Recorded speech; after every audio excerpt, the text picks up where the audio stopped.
Good morning. We're live on YouTube. We want to be live on Facebook too. That's Atlanta Falcons on SI and Scott Kennedy Sports.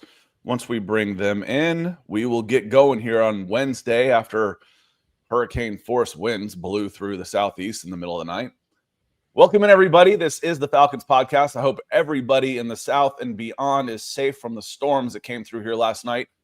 Hit here about 2:30 in the morning, and it was loud. And I live right up against the Chattahoochee National Forest, and we've got lots of old pines and trees come down. Anytime there's 20-mile-an-hour gusts, we get trees all over the neighborhood. I've had two in my backyard and one across my driveway already since I've lived back here in Georgia. Nick, how are you doing? You keeping safe out there? Yeah, it's really crazy how far away Seattle is from everything. Really, I mean, you ever look at the maps of like the sports teams? It's like, oh my gosh, the Seahawks logo is way out there. So we didn't get anything with as far as weather, luckily. But I know a lot of the country did. The crazy low pressure system might have set a record. I mean, the same level of low pressure as a Category 1, Category 2 hurricane. And just to nerd out for a second, those low pressures, that's like the atmosphere pushing down. So everything is condensed. So like babies can come early because of the pressure, crazy stuff like that. Unbelievable. People get migraines, joint pain, crazy. Weather is just but an equilibrium of energy. But now we're already nerded now. We can get into combine stuff here in a second. But I'm doing okay. I'm still getting over this freaking daycare cold. My son Mills had a exposure to hand, foot, and mouth disease at daycare, so we're kind of on pins and needles there. So I'm not sure what's going to happen with that, but that's daycare, right? Daycare is where we send our kids to school to build up their immunity systems. Yeah, that's man. I hope, and it sounds dreadful. It sounds not great. And this kid, he's popping more teeth and he's slobbering everywhere. And it's like the way it's communicable is through saliva. I'm the opposite though. Mine are falling out and I'm slobbering everywhere. It's Benjamin Button. It all kind of comes full circle. With the old age and infancy is not that far apart. Yep, the riddle of the Sphinx, right? It's full circle. But doing okay. Getting over this freaking cold. Happy to have some Lion coffee today too. God bless him. Yep. Cheers to Lion coffee. More roar in every pour. We're going to get into it today. So some of the things I want to get into, it just feels like, right now for the Falcons news cycle, the draft is what's dominating things. Yeah, there's some free agency talk, which we'll get into, and there's some questions in here I want to answer. We're going to go over some of we did our own mock draft on Monday, and then since then, several of the big boys have released mock drafts, including The Athletic, PFF, ESPN. Want to kind of just talk about some of those. Even the Sporting News had one I put on the cover today, a sleeper pick. Someone that we don't always talk about, but absolutely could be in play here. Want to get into that and why it makes me nervous. Several reasons. Not that he's a bad player or that he couldn't be in need. It's just I've got some reservations about resource allocation. Seems to be something that we talk about here a lot on the Falcons podcast. But we want to say hello to some folks that have come in. That's why we go live every Monday and Wednesday, because we like having the conversation with y'all. Austin says, morning, Nick and Scott. Back at you, Austin. Alan's here also. He says, good morning, Nick and Scott and Falcon Nation. Raining morning here in South Georgia. Yes, push through here. It sounded like a freight train coming through. I woke up, it said 2:49 was when it officially woke me up in the morning. So hope everybody's safe out there, because there was some nasty stuff. And I looked at the radar, and it looked like a full hurricane over the United States of America, going up into Canada and circling back down into Texas. I mean, it was a storm. It was quite a storm. Michael Ronquillo, the Sunrise, he is here with us every Monday and Wednesday and beyond. Love you, Michael. Says, good morning, Scott and Nick on the Falcons podcast. Joseph Smith, he comes in. He says, good morning, Scott and Nick and Falcons Nation. Question, who do you like for the Falcons at number 15? I like the idea of trading down once, either in the first or second round. Nick, what do you think on that? I mean, I don't know if anybody's been banging the trade down drum as much as we have over the years.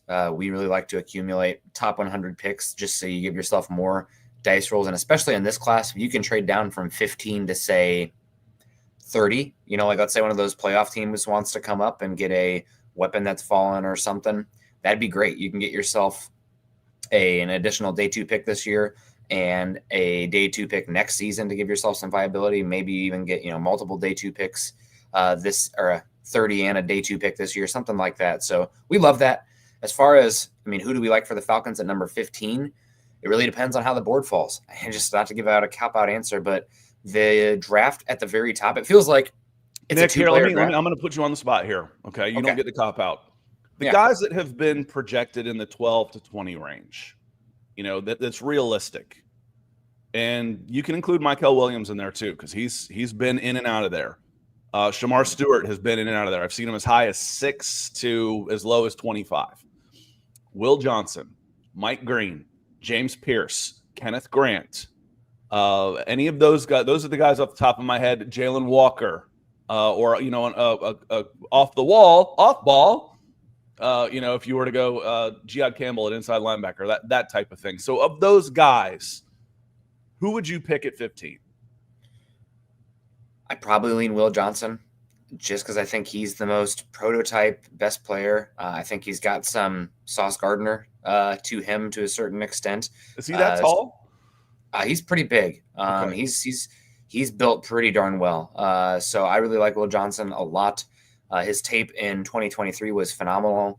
He dealt with some injuries, but I really like Will Johnson. I know that there's a lot of, if there wasn't the character background stuff, James Pierce would definitely be in the conversation here, but coming out of the combine, it sounds like he might have had the worst combine of anybody as far as interviews and stuff. Like, he might be radioactive to some teams. Now that could just be coming from one team out here, pick the Chiefs 15. At 31. Yeah. I don't know. But sounds like he's really concerning. Mike Green with multiple sexual assault allegations as well. It's just, I can't meet those guys, so I can't vouch for them. Right. It's like from where I'm at, it's hard. So I go Will Johnson away right now, until we know, because you don't really know any of the pre-draft BS until after the draft. Oh, he really was falling. Remember hearing how bad those quarterbacks were falling last year? Mm-hmm. What happens? 1, 2, 3. Yeah. It works like that every year. It's the lying season. It's dirty and dishonest, especially when you're talking about millions of dollars for these kids. But you're also talking about millions of dollars in the pockets of the people who are picking these kids, and they depend on them. So Will Johnson for you, I'm okay with that, without a doubt. As far as Joseph on this one, I did this last night. I don't know if we'll go through a mock draft again today. We'll definitely do one on Monday, but Monday will also be kind of our free agent primer, because free agency starts next week. So we'll go through some top targets. Should they stay or should they go? And maybe the Falcons have made a move or two on their own free agents by then. But you feel like if they've waited this long, they'll wait. But one of the reasons we don't do mock draft, we don't do trades. I did this last night, just messing around on PFF, and I posted this. If you follow the X account, I post all my Falcons stuff on is Falcons on SI. So I've got several. I've got a couple team specific, and then Scout Kennedy is my personal one, but I bounce around. But I was able to trade down with the Baltimore Ravens, and I sent them 15, and I got back 27, a round 2 with 59, 2 round 4s with 128 and 136, and then just for poops and giggles, I asked for a third rounder next year, and I said yes. It was like 52% chance of taking. I would do this deal in a heartbeat. I would snatch your hand off for this deal. Now the board starts falling to you very fortuitously, and I got Mykel Williams at 27 because they're not very high on Mykel Williams. I've seen Mykel Williams in most drafts taken top 10 in most mocks. Nick Emenwari at 46 at safety. He ain't making it out of the first round. I got him at 46. And Azare Thomas at 59 with my next one. And then double O at 117 with my 4th round pick. This is a pipe dream. I woke up, it was like, oh, I thought I dreamed this. This is unrealistic to me. Yeah. To be able to do something like this. And then with my 3rd, 4th round pick, I took a quarterback because I think the Falcons are going to need a backup quarterback. And if I can get Riley Leonard for $400,000 or whatever cheap it is, that helps. And then even a nice linebacker in Ismail Mundit in round 7. Is this the perfect draft? No, but this is better than anything you're going to be able to realistically do on on draft day. So we love the idea of trading down. This to me is a pipe dream. Yeah, I mean, your top 4 picks there are guys who might end up going in the top 50. So we'll see. I also really like Torrey Horton in that one. So yeah, I mean, it's good to trade down. Thank you, Ravens, for a crazy haul on that one as well. But and get a top 100 pick next season at the same time. That's great. But it's the Ravens; they're easy to finesse, right? Yeah. Yeah. So I mean, yeah, the draft. Yeah, I'm excited for. That's one reason I also turn up the randomness in the draft. I don't know, because otherwise you kind of get the same guys in the same spots every time. You can like bank on a certain player at a certain spot. But yeah, and then one thing true also is all these teams' boards are going to be very different. What they want exactly. I mean, teams build boards that are, only 80 players big, 100 players big, not the 300 that are going to be drafted or whatever it is. So, yeah, I'll be interested to see how it plays out. But I'm with everybody. Trading back is probably the best option, depending on what's being offered, of course, and what's on the board when you're picking. Yeah, I got a second and 2/4 and a future third out of that. Yes, please. And I'm still in the first round. Yeah, I'll do that in a heartbeat, in an absolute heartbeat. To answer the question for me, who do I like the Falcons at number 15? Taking any off-field issues out of the equation because I don't know them. Mike Green is probably where I'm going right now.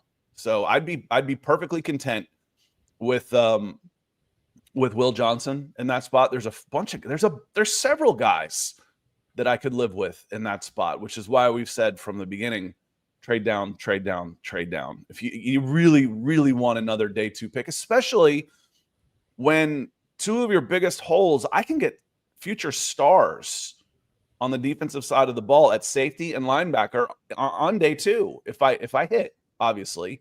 But that's where you can get difference makers at the non-premium positions on day 2. Well, 2 of my biggest holes on this team are linebacker and safety. If I get another day 2, I can fill one of those holes. Yes, please. Yeah. Evan has this question.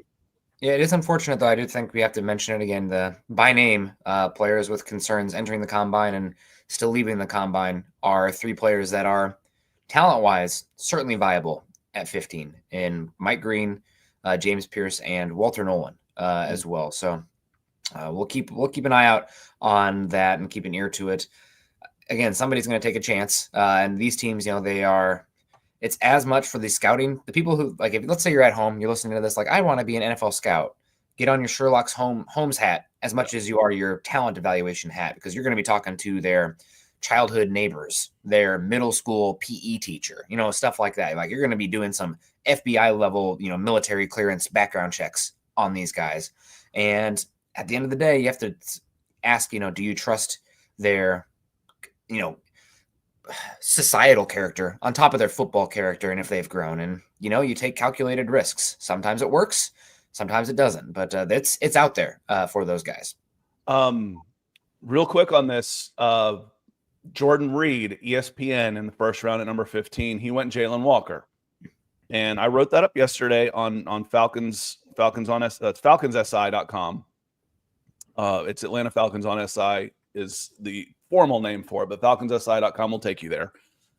I wrote this up and I put in my commentary on all those when I'm aggregating. And Jordan has Jaylen Walker going right there. And he describes him kind of as a hybrid player, not necessarily the ideal edge size, 6'1", 243, but a little bit of a hybrid. I'm like, that sounds kind of familiar when we're talking Atlanta Falcons, who's arguably their most impactful defensive player last year was Caden Ellis. Now, Caden Ellis is a very good pass rusher, very good pass rusher. He had 7 sacks in 11 games or something when he signed. He had 150 tackles and 5 sacks last year. He has not been able to play as much on the line of scrimmage with the Atlanta Falcons because they've needed him at inside linebacker. They've needed him back there because Troy Anderson's been hurt, and Nate Landman and J.D. Bertrand have Nate's traded some injuries too, but those guys aren't the most dynamic in space covering larger areas. I'm like, well, if I've got Jaylen Walker and Caden Ellis as similar type players, I can do some kind of fun things, Nick. throughout the three over the course of 3 downs. And talk about character. Again, we're not drafting the guys to be, saints or anything. Not the team, but like, in society. Well, saints. you said a mouthful with that one, yeah. Nick. Yeah. But Jaylen Walker has, by all accounts, A+ character. I do worry about his fit in the league. He comes out very tweenerish. He's not going to run at, it sounds like he got injured training as well, so he's not going to run at the pro day. He might have his own personal pro day closer to the combine, or closer to the draft, so we'll see what happens there. But he measured a little bit smaller and less length than I had hoped coming out of the combine, and he's really good coming downhill. He can be a force player and he can do some edge stuff, but it's like the Nick Benito role, or maybe Nolan Smith. Nolan Smith, smaller, but he's a dog. He plays the edge pretty good. But the thing about Jaylen Walker is he's very good coming downhill. The run, the stuff between the tackles, blah, blah, blah. The run fits are great. Looks pretty unnatural moving backwards in coverage. So it's a little bit of projection for him. I'm not sure exactly what his role will be. If he's a little bigger, it'd be like, oh, for sure, edge.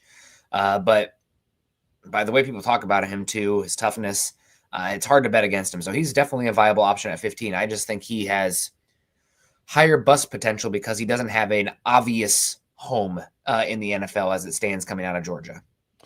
Yeah, but that's another one of those in the roundups. Was ESPN had Jaylen Walker going in that spot. I want to get back to this with Evan. He has a question. Some Drew Dahlman talk here. He says, Good morning, y'all.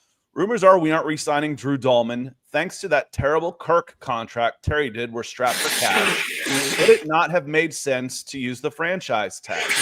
A couple things on that. Nick, mute yourself. I am muted. It's blinking. It says I'm muted. When you did your update, and you actually sound pretty good, so I couldn't tell for sure. When your computer updates, it resets your settings, so it's not coming through that mic. Gosh darn it. But You're right. You sound okay otherwise, so I didn't really notice it as well. It's a good mic on there, though. All right, let me get on this a couple things, Evan. I'm not putting all the blame on Kirk Cousins here. Frankly, his first 2 years of his contract weren't bad. And at $27.5 million, which is his scheduled cap fee for this year, if I'm not mistaken, let me double check that, but I'm almost positive that's right. It wasn't totally outrageous. Kirk Cousins, it's 40. Okay, it is 40 because that's what it'll be when he moves. It's 40, which isn't outrageous for a quarterback. You've got about $47 million in the room. That puts you about mid-tier, honestly. You're expecting him to be on the team. Why? Otherwise, why are they broke? That's the question I had that nobody else is answering. Kirk Cousins' salary cap number isn't outrageous this year.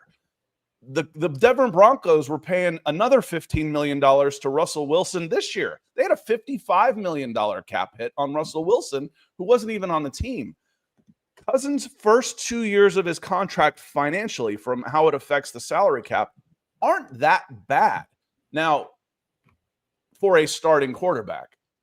Now they're awful for what you're getting out of it, but you weren't expecting to have to get rid of him in year 2. You were counting on him for year 2. So there's other fiscal mismanagement going on to get them so strapped for cash that goes beyond just the Kirk Cousins contract. Now, on this part, would it not have made sense to use a franchise tag on Drew Dahlman? No, it would not have, and this is why. They don't separate the positions on the offensive line for the franchise tag.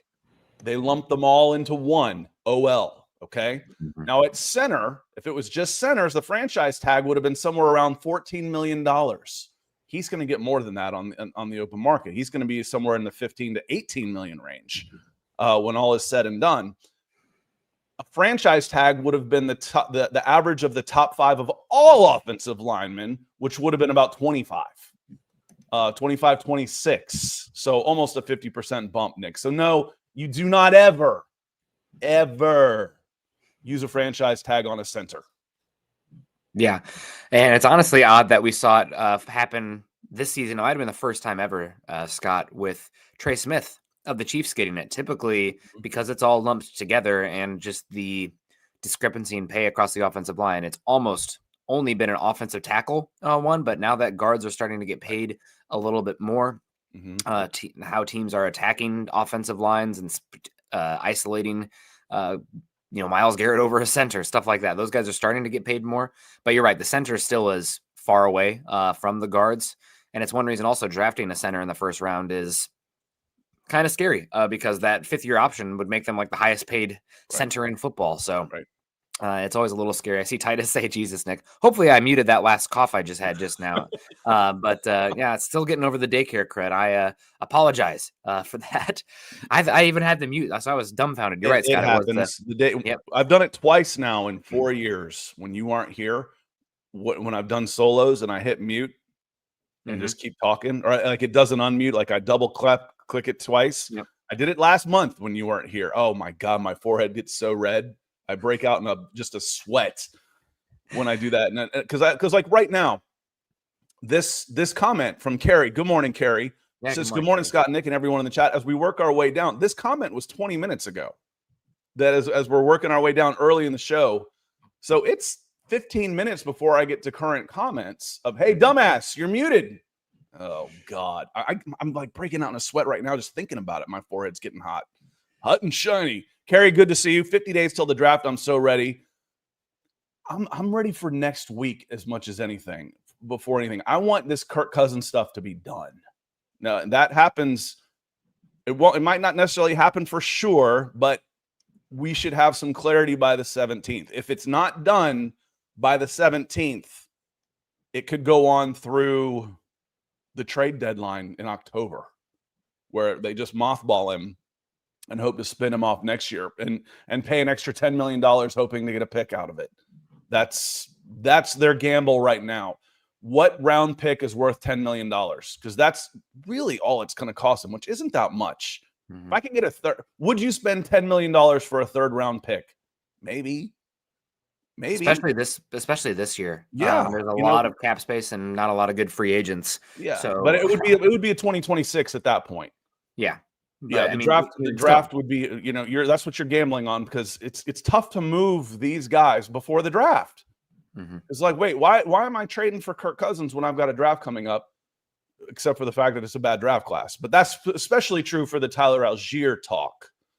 You can't move Tyler Algier right now. It's a deep draft class. I can't trade him for as good as he is talent-wise, which is at least a third rounder from a talent perspective, because I'll just draft a running back and get 4 years out of him instead of 1 year of Tyler Algier. So you're more likely to get value. Right, you're more likely to get Tyler Algier value, keeping him this year and letting him walk and getting a comp pick for him in that'd be 2027 at that point. I just can't even remember the last time the Falcons got a comp pick, honestly.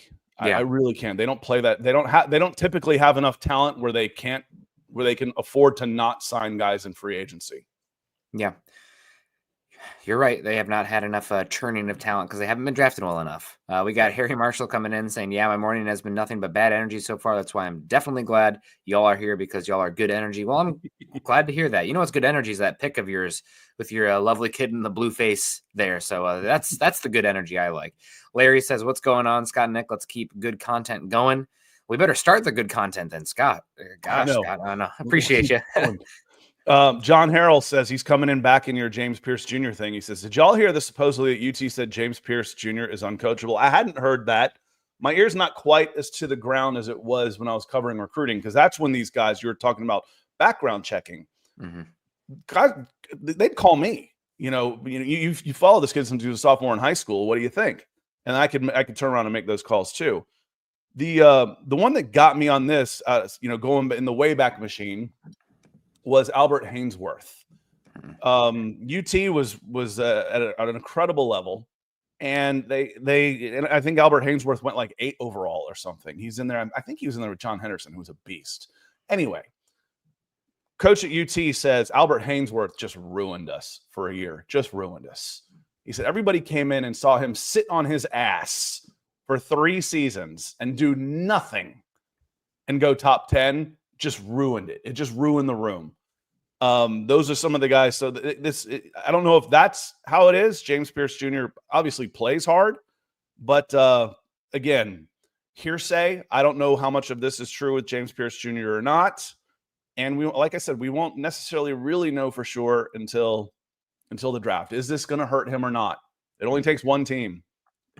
I lost a steak dinner on Tim Tebow.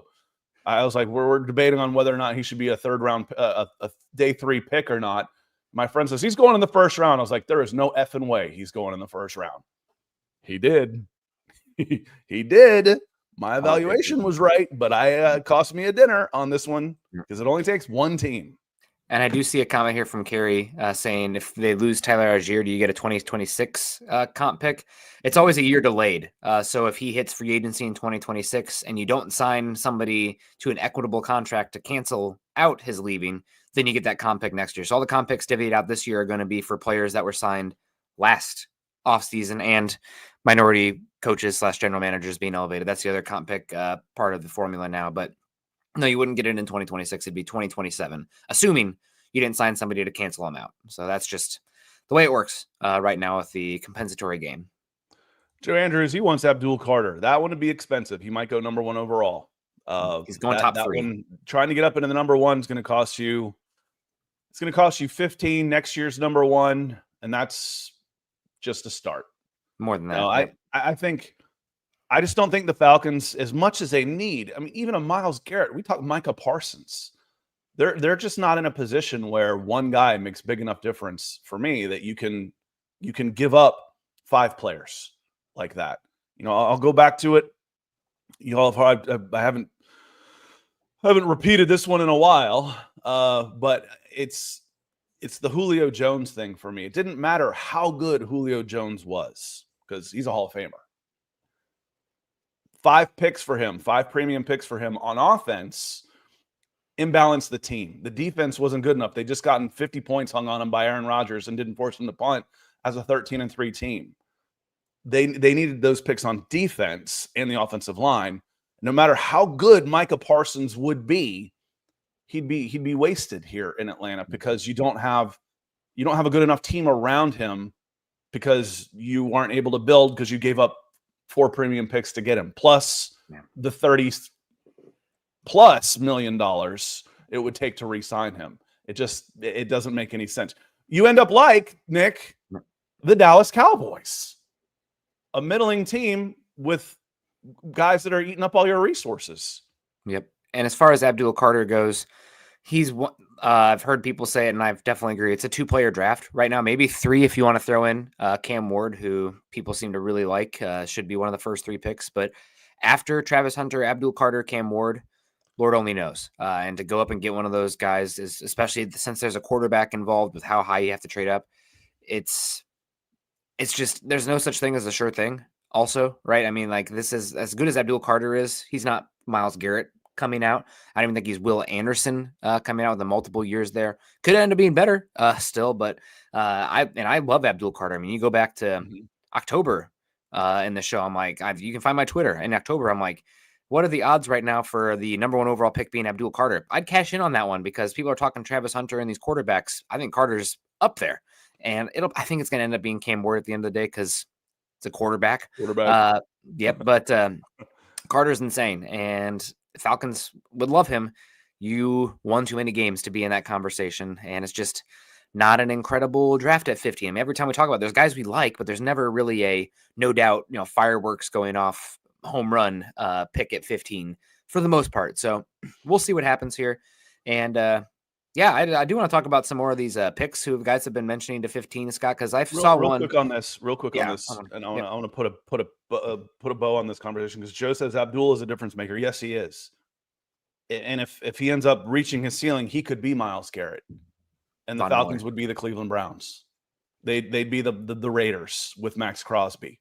They'd be an undermanned team with a superstar at edge, and it would just be too much roster imbalance. And I want to hit on these because these are important. Carrie coming in and talking about, Mike Green written off him with some of the questions. And as Kiera says, and we're listening, trust me, we're listening. She says, no on Mike Green. Absolutely not. And I would listen. I would talk to everybody in my organization before making a pick like this. Are you comfortable with this? Are you comfortable with this? Do you want to meet him?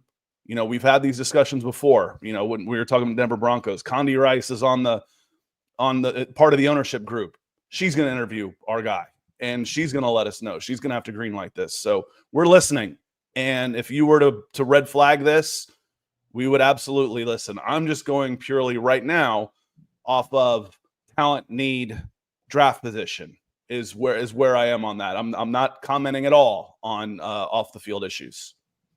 Yeah, but I'm aware that they are there and could push him down. That's what I will comment on him. Yep. And I see Trenton down here saying Abdul Carter may need surgery. My understanding is it's not a stress fracture in his foot. It's a stress reaction that should just heal with natural amount of time. And also Abdul Carter news, Scott, he and Travis Hunter, I believe both are visiting Cleveland's facilities today. So we'll see what happens. Michael Latsky coming in. Shout out to Michael with the sweet treats and the Kirk Ferentz happy birthday note to me. I still pinching myself there. That's unbelievable. Gosh, I mean, it's unbelievable how long Iowa's only had, they've only had two head coaches dating back to the 80s, Scott. It's talk about stability. It's unbelievable. But he says, I thought with a higher cap from the NFL, we could afford Dahlman. I'm confused. You can afford Dahlman. The issue is that because you're not going to use the tag on him, he's going to hit the market probably. And with the market, a lot of teams needing center, a down center draft class as well. He could get overpaid compared to what he's bringing to the table. So you guys, it'd be great to bring back Dahlman. I think the Falcons would like to, but since you don't have the control of the tag to place on him, it becomes a little bit hazier overall. And for me on this, you could afford Dahlman. You could, but you know, what is the value? If someone's going to overpay him because they've got money to spend around, Deebo Samuel picking up his entire contract was not an option for the Atlanta Falcons. The Commanders had $100 million in extra space. They're like, yeah, we'll send you a fifth and we'll take on the full boat of his $15 million. I wouldn't, if Drew Dahlman gets number 2 money for a center, which would be $15 million or more, I'm letting him walk too. I'm letting him walk too. So yes, you could do this. They could go 4 years, $60 million, 30 guaranteed, ends up being a 2-year deal at 15 apiece. They could do that. That's when I start getting twitchy on it. I don't know, man. 15 a year, that's double what they're paid in Caden Ellis. That's the number 1 safety on the board, you know, to try and hit free agency on that. Would I be better off somewhere else? I think they have the rights to Ryan Newsel, even though he is scheduled to be a free agent. So they can tender him and make him like he's like a restricted or something. So they can still get him. He was adequate in that position, but now I'm looking to, you know, all of a sudden my 4th round pick might be a center, you know, is where I'm looking. I don't want that to necessarily be a need also.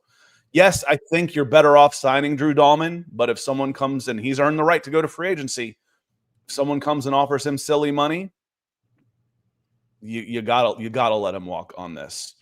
Carrie has a question here. She says, we owe Kirk $10 million by the 17th. What % chance do you think he's gone by then? 90. I'm still at 90% chance that he's gone by the 17th. I'm not sure exactly how the language of the contracts work to make that happen. It's going to be a post-June 1st designation, I'm sure. But if you declare that before then, maybe you don't owe that money. So it's kind of like with Russell Wilson last year. There's like, we're using the June 1st, but he's actually gone before then, so we don't owe him that roster bonus. And that's what I'm fully expecting to happen. Kerry also says, I would spend $10 million for a 3rd round pick, but I truly don't think we'll get close to that if we even trade Kirk. I don't even know if the orgs who do dumb things like the Jets or Browns would.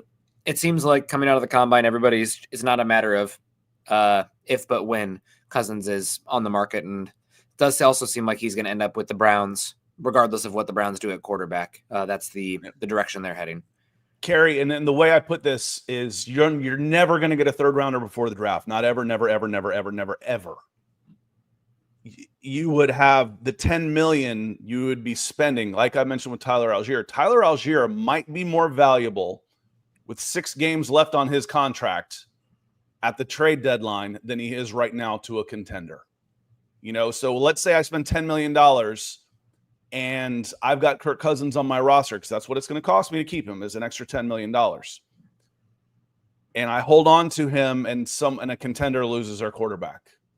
Okay, now he just became more valuable. That will not happen before the draft. If it was going to happen, otherwise he'd be gone already. The gamble is that he can increase in value as teams get more desperate once free agency is over, once the draft is over, and someone's looking around and they didn't get a chair when the music stopped. I said, crap, we still need a quarterback. Then he becomes more valuable, but it's going to cost you $10 million extra to do it on your out of Arthur Blank's pocket and on the salary cap. That's the gamble on this one. Yeah, without a doubt. And I see we got a super chat here from Evan coming in bright highlighter yellow. Says you can get a home run at 15 if teams reach on 2 quarterbacks, a running back, 2 offensive tackles, and 1 or 2 wide receivers in the top 15.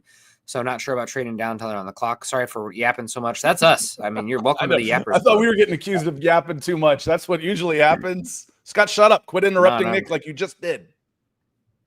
It's all good. No, you're not yapping. Thank you very much for the very generous super chat, Evan. We appreciate that. As far as how this comes up, I think the one quarterback for sure, I think it's a chance is running back as well. I think we will see 2 offensive linemen.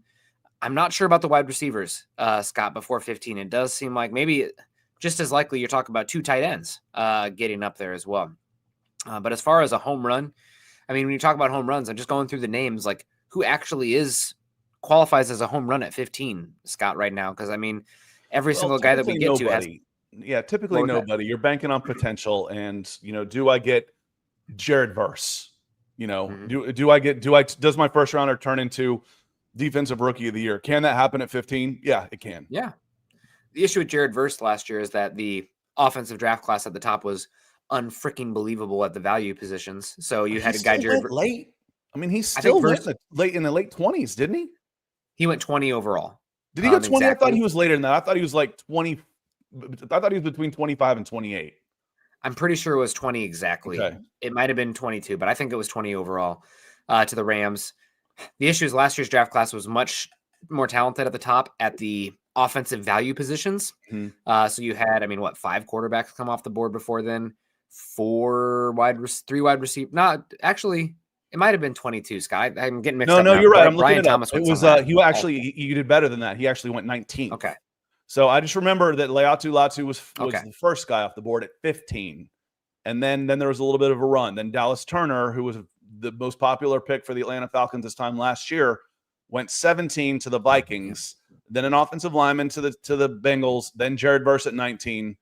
And Chop Robinson went at 21. And then Quinyon Mitchell went at 22. So it was if this is the first half, I'm holding up my left hand. If this is the first half and this is the second half of the draft, it was very skewed balance-wise when it comes to the offensive side, and that is correcting itself. It all comes in cycles.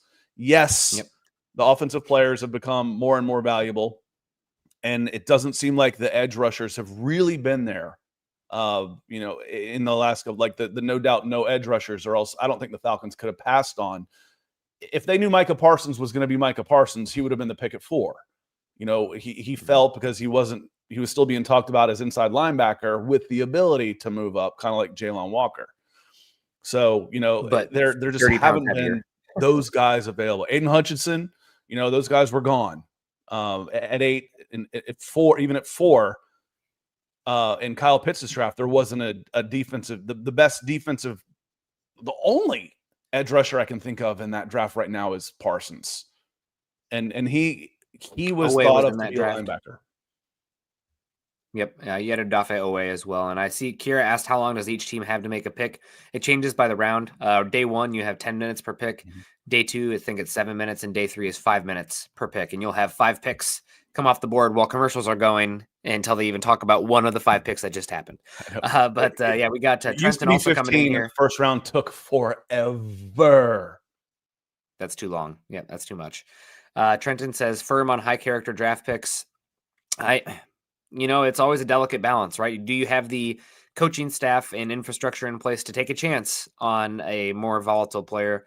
Do you have a lot of picks where you can, or a, built-in kind of a cushion where you can miss on a pick like that, take something a little bit more volatile. It's something not only was Scott talking about, you have to hit on this pick.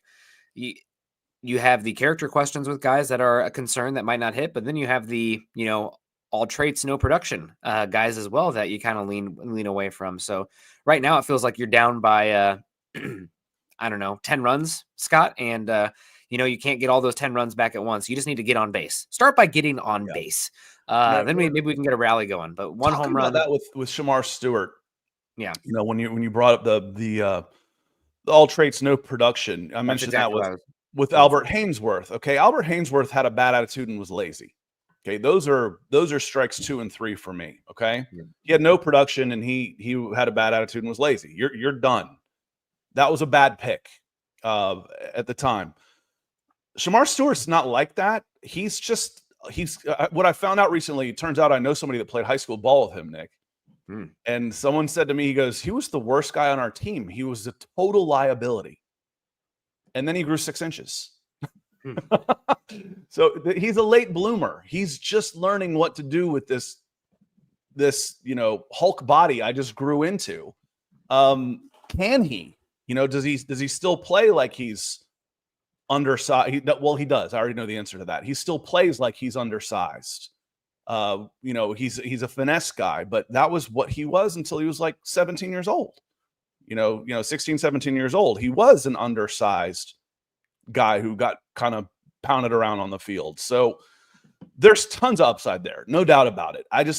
My opinion on Shamar Stewart with the Atlanta Falcons, I've made pretty clear, is I don't think the Falcons can wait and or gamble on the upside there. They need a guy who's more ready to plug and play right now and get a better football player. Even if in 5 years Shamar Stewart's the better player. That's where I am on Shamar Stewart. But Trenton, thank you for the super. Certainly appreciate it. Means a lot to us that you guys would go out of your way to reach into your pockets to support the show. So thank you much. Terry's here. Good to see you.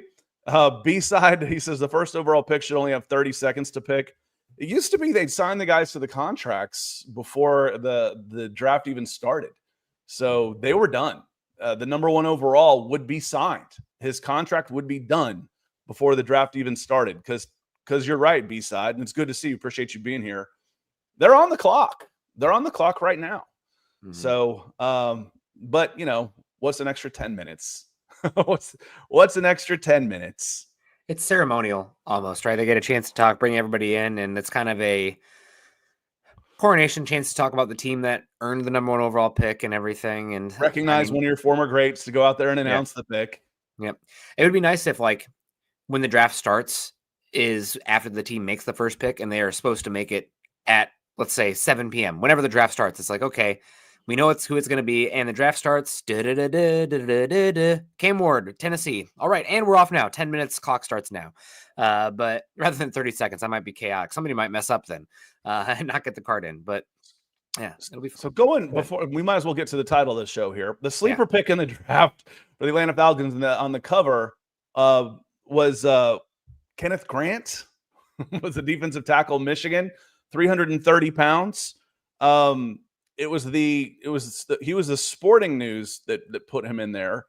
And what was interesting to me was, not necessarily the Kenneth Grant. I'm for a 330-pound defensive tackle, but the guys they passed on to take him, they passed on Mikael Williams, they passed on Will Johnson, they passed on Jaylen Walker, another edge, they passed on Jihad Campbell, who's a possibility.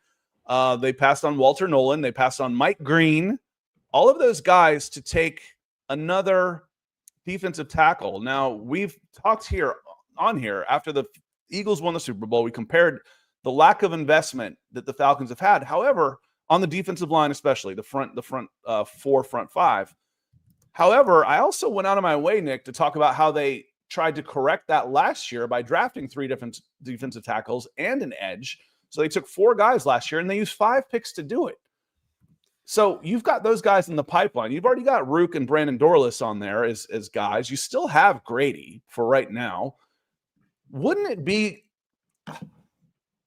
a little overkill to use a first, a second, and 2/3 because you traded up to get Rook?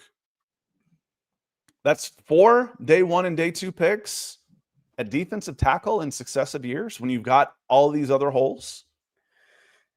I don't think so. I think that until you are stable at the position, you keep laying logs. And if it's the best player available that you think has a chance to be a difference maker, considering how heavily rotated those positions are, you mentioned a bunch of guys that are unknown qualities right now. And again, it's the most heavily rotated position. How nice would it be if you had too much talent on the defensive line that you're trying to figure out who needs to be out there? So I think that when you're talking about first round picks, you don't have a lot of, again, outstanding force players there at this point. And also the guys right now, look at the depth chart right now, Scott, who are your one techniques that are standing out? When you mention those guys, every single one they drafted here are more of the 3 technique to 4 eye body types. So you're looking for somebody like right now, your listed nose tackles are on our lads, Eddie Goldman, Kentavious Street, Onyemata is going to be gone. I mean, it's just like you don't really have an actual Jarrett, Rook, and Dorless. Yeah, Dorless played 19 snaps last year, and Rook's sub 300 pounds. Yeah. So I mean, that's just how the body types are on this roster. You need some meat still, all the same, especially at 0R1 technique. So I think Grant specifically still makes a lot of sense. Yeah, I think he fits there too. I just think that last year's draft may end up. We'll see. It's just, if you had played Rook Orohoro more, and if you had played Dorless more, and you had a better idea of what you were getting from them full time, you wouldn't be necessarily talking about another defensive tackle at 15. I think regardless, though, it's a completely different body type. Yeah, I know. But then why do you have all the same body types on the field? So again, I'm looking back in hindsight saying, this last draft class was just kind of head scratching. As the year went on, you're going to redshirt these guys, but then you're going to go for a blue chipper. Think of it that way. I'm drafting these guys to redshirt them, which they did. Brandon Dorless hardly played at all. It took Rook 6 weeks to get on the field, and he didn't play a ton. I think 10% of the overall snaps. And then now I'm going to go get a guy that I'm drafting higher than any of them, and I'm going to, relegate these guys to backups. And I think Rook's going to be a starter regardless. And a third rounder with Dorless, if you get a rotational guy at third round, that's okay too. Yeah, that's a hit. So unless I agree. There's so many other places that need filled. But if you're strong up front, everything else gets better behind you. And so again, I'm okay with it. But it just, again, when I start thinking, I've got an 8-9 team with holes everywhere, and I've used 4 picks on the defensive tackle position in 2 years. Balance and the Atlanta Falcons just don't ever seem to go together. It's like, okay, we've just spent 5 years building the offense and our defense is garbage. It'd be nice to have a little more balance as the team building goes on. I just am never going to fault the team for making an investment on the defensive line. I know that I see Kira also. Kira's doing her work. She mentioned CJ West. She says CB West. I know she means CJ there. He transferred to Indiana. He's a fireplug, man. He's like barely 6 foot. He reminds me a lot of DJ Jones. But there's nose tackle options. But right now, Scott, I mean, this team, you don't have long-term 0-1 technique. You got a bunch of 3-4 eye body types. So. Yep. That's another spot. I mean, I know that you need edge. You need everything. What the Falcons need right now, building blocks on the defensive side of the ball, period. And I'm not going to overthink it because every single spot you can argue has other than 3 techniques, Scott. Like if you want to say that like Walter Nolan's not an option because you already have Rook Orohoro and all these other guys, the, gap penetrating, under tackle, whatever you want to classify them as. Okay, that's one spot with the investments you've made, sure, but your one technique, your edges, your linebacker, cornerback, safety, they all need investments on this team. So take the best player. There's not a sure thing at 15. If you feel good about a guy, take the best player that you have on your board. Keith, good to see you. Says, do you think the lack of playing time for the young guys was all Ra or Jimmy Lake? I think it was Raheem Morris. And he's the face of it. And it ends up being the head coach anyway, Keith. First rule of management, it's always my fault. So it ends up being at the door of Raheem Morris no matter how it works out. But Raheem Morris talked about the defensive linemen need more time. They need more time. They need more time. We wanted to, blood them a little bit. But I just feel like this entire last year in hindsight, you look back at it. Yes, Nick? Just breaking news. Joe Thuney was traded to the Bears from the Chiefs. Okay. So what does that mean for the Falcons? Sorry to interrupt with that, but your chances of a Mykel Williams, Shamar Stewart, Mike Green, I think dropped a little bit now that the Bears have traded for Donovan Jackson and now Joe Thuney. They're really going for the offensive line. That doesn't mean they won't go with a likes of a Simmons, Will Campbell, whatever they're the first pick to really turn over their offensive line. But the offensive line or bust from the Bears at pick 10, I think dropped a little bit, and you're talking more edge rusher there with the 10th pick. Okay. That's yes, that could be one more guy off the board when you're thinking OL in that spot. So thank you.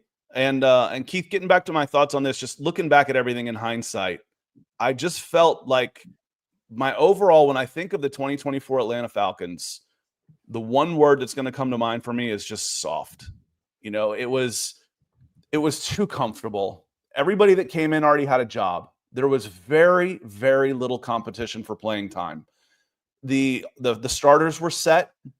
They didn't bring in a single defensive back to work the secondary. The starters on defense were set. They didn't play a lick in the preseason. They redshirted their young guys. Everybody was way, way too comfortable. And Raheem coached them soft. They played soft on defense. I said soft a zillion times with their prevent scheme. That there needs to be a little bit more uncomfort in Flowery Branch in 2025. The players need to feel the pressure that is being put on the coaches, and the coaches need to put the pressure on them to compete. There needs to be more and more competition at every single spot, from Younghoe Koo at kicker to right tackle, at Caleb McGarry, to both linebacker spots. Everywhere there needs to be competition everywhere coming into this year, and that's how I feel. And I don't think there was enough of it, Keith.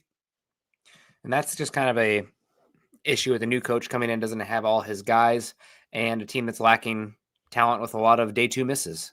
So I know we didn't talk too much about picks here, Scott. I did want to throw out one out here. So somebody in the industry I respect, they do a good job. Not one of the most well-known people, but Kyle Krabs has been with a number of different sites, done the draft stuff now for a decade. He had, Scott, you're going to be upset about this one, I bet, Matthew Golden going to the Falcons at 15, just talking about how much Michael Penix Matthew Golden? He's the wide receiver from Texas that ran crazy. Oh, the super fast one. The one who a lot of people think has a chance to be the first wide receiver taken now. I really good. That's why I haven't even looked at wide receivers. Yep. I mean, yes, wide receiver. I've written it as a sneaky need for this team. Can you? They can't go wide receiver at 15, though. They just can't. I mean, they just can't. The one thing about wide receiver is that Penix and his ability to hit any single spot in the 11 person. If you have three good wide receivers, it really changes the dynamic of your offense. But you're right. If it's anywhere on the offense, it's offensive line. And I think at 15, they're going to be gobbled up already. And JB says, I'd rather have the Arizona wide receiver. The issue with the Arizona wide receiver is that who his comp is, Scott? It's Drake London. He's best as a X big slot. Golden's a completely different skill set than Drake London. And he's more similar to Mooney, but I think a little better ball skills. So he's really good. You just can't imagine. I mean, they didn't send any of their freaking defensive coaches or offensive coaches to the combine. Read the room. Well, they had two of them there that was actually coaching. So the offensive line coach was there coaching, but they didn't do any of their interviews. So I just no, I almost put it in writing. I didn't yesterday when I was talking about the mock draft for that Jordan Reed did was, pretty much everybody except for those who are trying to differentiate themselves and stand out by doing something really weird, have the Falcons taking defensive players at 15. Yes, we think the Falcons should trade down, would love a trade down. And some of the questions in here for sure. And then Nick, what did the Athletic do as far as what did Dane Brugler do with the Falcons pick at number 15 to wrap up our mock draft roundup before we get out of here? I am pretty sure I'm scrolling. Jaylen Walker. It says, I know the Falcons don't draft Bulldogs in the first 2 rounds, but I'll bet Raheem Morris is very interested in an athletic versatility and the incredible intangibles that Walker would bring to Atlanta's front 7. Yeah, that's Caden Ellis. So if I've got, we talked about, you already have one of those guys. Yeah, but 2 of them, I'm playing 2 linebackers. My defense is a base nickel with 2 linebackers out there. And if I've got the versatility to move both of those guys around who have excellent pass rushing abilities, woo. And then if Troy Anderson gets healthy, great. That's just gravy. So look out. So that's 2 of them. So two of the guys we really respect in this have Jaylen Walker, and Dane Brugler of the Athletic and Jordan Reed of ESPN have Jaylen Walker to the Atlanta Falcons. And I think that comps well for a defensive-minded coach who wants to be multiple and do things a little differently on the backside. It would give you 2 pass rushing inside linebackers who can flex outside and be edge. Now, which plays up with the body types if I want to play 4 up front. Yeah. So it makes sense. I can get behind that a lot more than, the wide receiver at 15. To me, it's just, I've said this before, and the Falcons have a really bad habit of making you look stupid trying to prognosticate, but a wide receiver at 15 just sounds like nonsense to me. I mean, if you trade Kyle Pitts, maybe you're talking Tyler Warren there at 15, but especially if you want to be 11 personnel heavy, he doesn't come off the field then. But it's just, at some point you got to start adding bricks to the defense. I just, who are your building blocks there? You have Terrell, and you're hoping Orohoro. I think Ellis is, I don't know if he's a true building. Jesse's there. You got 4 or 5 more years of Jesse Bates. And too. Jesse, yes, of course. Yeah. Yes, of course, Jesse Bates. But again, I'd like Jesse Bates to not be as much of a factor because more is getting done in front of him. Yep, absolutely, absolutely. So, I want him to be my safety valve, not my number 1 playmaker. Yep, absolutely. So we'll see how it plays out. And 50 days until the NFL draft, Scott. But 1 week until free agency officially opens. I think it's legal tampering on Monday, and then free agency. We're going to strike that phrase that legal tampering is a contradiction in terms. It's actually impossible. It's like saying legal cheating. Well, if it's legal, then you're not cheating. So it's a contact period. The contact period for free agency opens up Monday at noon. So we'll do our free agency primer on Monday morning because the contact period opens up at noon for free agents. Yep. So, on that note, yeah. Now you need to get more coffee, Scott. I just drained mine. I'm down to the bottom here. Now I got to finish with. I drink like 4 of these a day. That's a full gallon of water. So yes, I might get my exercise running to and from the bathroom. So we're gonna get out of here. Want to say thank you to our super chat superstars. That was Evan. You know what? I missed We Sound Strange. So we got one more here. And Nick, if you got to go, that's fine. No, it's okay. Let's roll it. Trenton's here, and somehow I missed this one who came in about 10 minutes ago, and it snuck by me. Apologies. Do you see any good TTs in the 7th round for us? That's tough. Again, you're looking for traits at this point. Is there a 350-pound monster that's available out there? And I've seen some guys that are day 3 players that can play in the NFL. That I saw them at the Senior Bowl. That will be out there. We'll get into some names and stuff later. But when I'm going at this range, I'm probably not looking defensive tackle in the 7th. I'm looking for the guy that ran the 4.35 and had stone hands, I'm looking for special teams guys with traits here that didn't necessarily, that had something else going wrong. Think Moneyball. Nobody likes this guy because he's pigeon-toed. Nobody likes this guy because he couldn't get off blocks, but he's a 4.3 guy. That's what you're shopping for. You're shopping for traits at that stage of the game. So maybe I find 6'3", 305-pound interior linemen are a dime a dozen. Maybe I draft an interior lineman in that spot, and he ends up being a backup, and maybe he develops a little bit later. Maybe he's a slower developer. So that's what you're looking for in that spot. We Sound Strange. Thank you for the support, my friend. Yep. Roy, I'm going to place this one. You know what I'm looking for in the 7th? I might be looking for a kicker. 7th round kicker is about $300,000. Koo's 5.5 or so, and was statistically the worst kicker in the NFL last year, kicking with an injury. You know, he fought through that injury and he didn't do well. Could cost him his job. Very similar to Kirk Cousins. You know, like I've said before, we usually applaud players for trying to fight through injury. This isn't new that they would try and hide it. Younghoe Koo went through the same thing. We love Younghoe Koo. But you might want to go kicker in this on day 3. That's a good shout. I forgot about that, Roy. Thank you. Yeah, that is a good one. And I do have to go, Scott. Okay. So yep, we're out of here, y'all. We just hit 1 hour. So thanks for everybody for being here. Had a great conversation with y'all. We will be on Monday, a little free agency primer, see if any news breaks before then. Keep it locked in. Make sure you're hitting that like and subscribe, because if we get any big news, I'll go live right away. We'll talk. If something breaks with Kirk Cousins over the weekend, we'll go live. We'll hit that button right away. So make sure you are subscribing. Keith, coming in late. Good morning. I'm going to use Patrick's aloha. It's perfect for this occasion. Hello and goodbye. Y'all have a great day. Stay safe out there. I hope everybody was good with the storms last night and is able to get to work and get to where you need to be today. Y'all have a great rest of your week. We will see you on Monday. Have an excellent weekend. Thanks for being here. peace.